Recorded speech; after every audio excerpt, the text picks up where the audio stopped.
আপনারা যদি এইরকম মটন আর আলু দিয়ে যদি বাড়িতে বানাতে চান, মাটির হাঁড়িতে একবার বানিয়ে দেখুন, খুব সুন্দর খেতে লাগবে, বিয়ে বাড়ির মতো। দেখুন বন্ধুরা, গ্রাভি কত সুন্দর এসেছে, বিয়ে বাড়ির মতো টেস্টি টেস্টি মটন আর আলু তরকারি।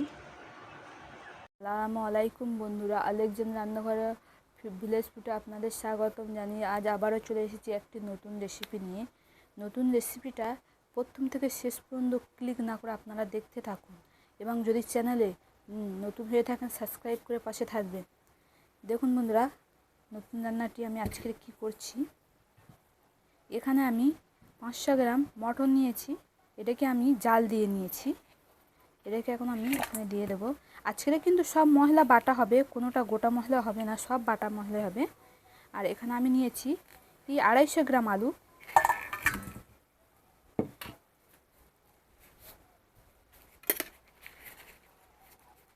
আমি এখানে হলুদ গুঁড়ো দিয়ে দেবো, লঙ্কা গুঁড়ো দিয়ে দেবো পরিমাণ মতো,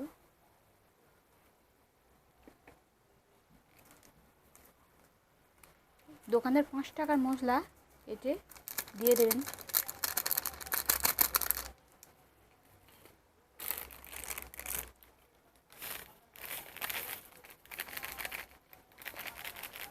এখানে আমি কাজু বাদাম দিয়েছি, আর এখানে আমি সাদা তেল নিয়েছি 100 গ্রাম, লবণ 1 চামচ, কারণ আমি মটনটায় লবণ দিয়ে আর হলুদ দিয়ে আমি ভালো করে সেদ্ধ করে নিয়েছি। এখানে দিতে পারেন অথবা নাও দিতে পারেন পরিমাণ মতো।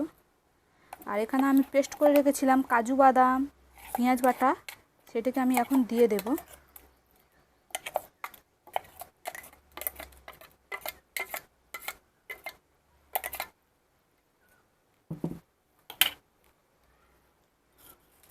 তেজপাতা, লবঙ্গ, এলাচ,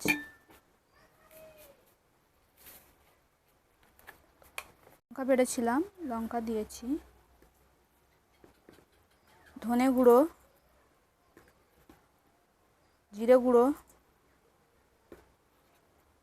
গরম মশলা গুঁড়ো। এটাকে আমি ভালো করে ম্যারিনেট করে নেব।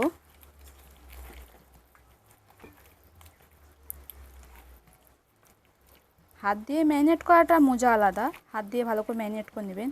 কী বলেন তো, চামচ দিয়ে ম্যারিনেট করলে ভালোভাবে মাখা মাখা হয় না। এখানে আমি হাত দিয়ে ভালো করে ম্যারিনেট করে নিচ্ছি। ম্যারিনেট করা হয়ে গেছে, আমি এটাকে এখন 5 মিনিটের জন্য ঢাকা দিয়ে দেবো। বন্ধুরা, 5 মিনিট হয়ে গেছে। এবার আমি এখানে একটা মাটির হাঁড়ি নিয়েছি, আমি এতে দিয়ে দেবো। আপনাদেরকে বললাম না যে নতুন পদ্ধতি রান্না হবে। দেখুন, আর ম্যারিনেটটা হয়ে গেছে, এটাকে আমি এখন এই মাটির হাঁড়িতে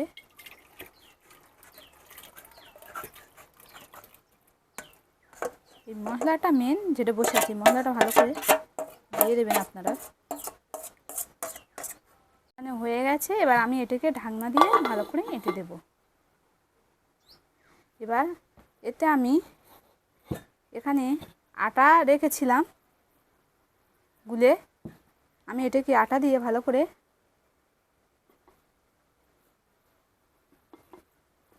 এইরকম মুখটা এঁটে দেবো, যাতে না ভাপটা বার হয়।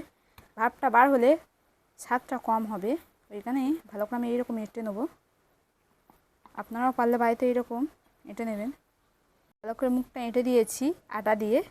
এবার আমি এটাকে গ্যাস জ্বালিয়ে গ্যাসে বসিয়ে দেব।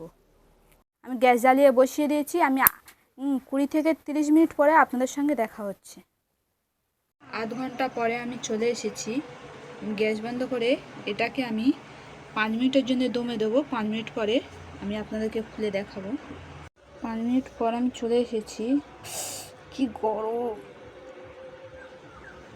দেখুন বন্ধুরা, আটাগুলো একদম শুকিয়ে গেছে।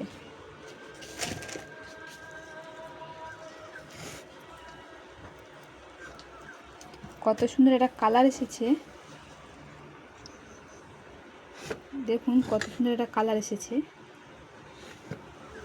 এটাকে এখন আমি আপনাদেরকে দেখাবো।